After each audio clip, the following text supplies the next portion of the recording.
Ngayon pag-uusapan natin ang pag-upgrade ng mga jet na Gripen CD. Sama na dahil ito'y isang napakasaya at kahabang biyahe. Alam nyo ba bakit sobrang importante ang pag-upgrade ng Gripen CD? Eto na, ito'y tungkol sa pagmamaintain ng mataas na level ng operational capability sa mundo na puro kaguluhan. Sa mga tensyon na lumilipad at mga hamon na sumusulpot sa bawat dako, napakahalaga na magkaroon tayo ng mataas na kakayahan sa operasyon. Imahinahin nyo ito, ang Gripen CD, lumilipad sa mga ulap, nag-aalaga sa kalangitan at nagtitiyak ng kaligtasan ng mga bansa. Parang superhero sa himpapawid, handang harapin ang anumang banta na dumating.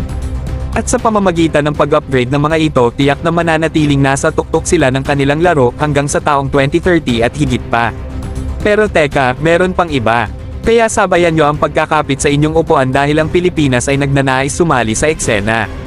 Sila'y nagbabalak na bumili ng 14 units ng JAS Gripen mula sa Saab Sweden.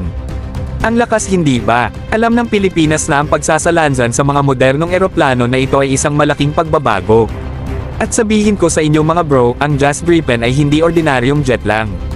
Ang kulay nito'y makinis, bilis at handang maghari sa himpapawid. Kaya heto, papurihan natin ang Pilipinas sa kanilang matapang na hakbang tungo sa pag-asiguro ng kanilang kinabukasan. Ito ay tungkol sa paghahanda para sa kinabukasan, pagpapanatili ng operational capability, at pagpapakita sa mundo kung ano ang kayang gawin. At kasama ang JAS Gripen sa kanilang tabi, tataas sila ng literal.